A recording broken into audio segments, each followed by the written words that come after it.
Department of Forestry, Fisheries and the Environment has approved the City of Cape Town's application for a permit to continue pumping raw sewage into the ocean at Greenpoint, Camps Bay and Hout Bay for another 5 years. The Durban municipality also plans on doing the same. Now, Action SA is appealing against this. Let's get the perspective now of an environmentalist on this. I'm joined by Independent Sustainable Development Advisor Zirk Botha. Mr. Botha, good morning and thank you very much for your time. So Action SA is among those that are looking to appeal that decision. Just take us through your views. Yes, good morning. Great to join you and to be able to add my opinion to the discussion. I think the reality is that from a sustainable development perspective, we always look at the bigger picture.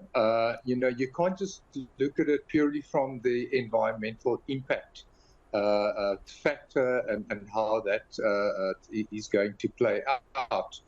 And when you have a country where your population growth is around 7% per annum, it is really difficult for municipalities to keep up with the infrastructure demands to be able to process the raw sewage. So that's the reality behind it.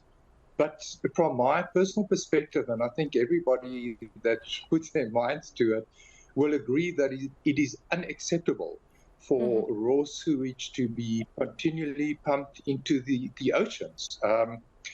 From a personal perspective, during my world record ocean crossing in a rowing boat, I was very close to the ocean, and I could see in real time and real life what the impact on our oceans are from us as humans, just putting all our junk and everything into the ocean.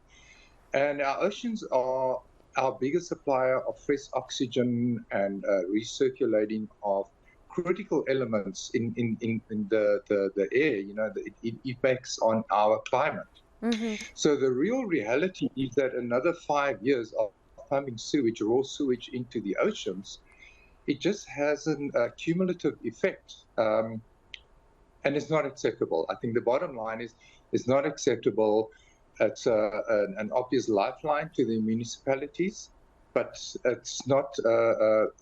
It shouldn't be allowed. I agree that as citizens of Cape Town and of South Africa, we should contest this and put pressure on the municipalities to establish the infrastructure to be able to process that raw sewage without taking the easy way out. But what is the likelihood that it would be overturned? Because even in 2015, the University of Stellenbosch strongly opposed it, and a number of other researchers also opposed it. So what is the likelihood this time that it would be overturned? Well, I'm not a legal professional, so that's a bit of a difficult question for me to answer. But I do hope that the motion that is brought to court will be such that it will be given serious attention and hopefully the decision will be overturned. But like you say, that if we look at the infrastructure right now, it doesn't allow. So meaning, as you started off, you were saying that principally, it's the wrong thing to do, but at this point, it seems there's nothing else to do.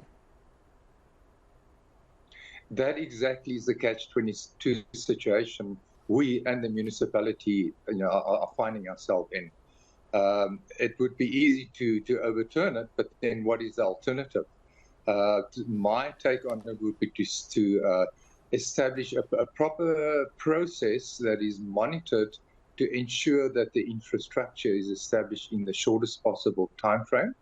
And this should be a critical. It's a disastrous situation. It must be treated as an emergency condition and given urgent attention.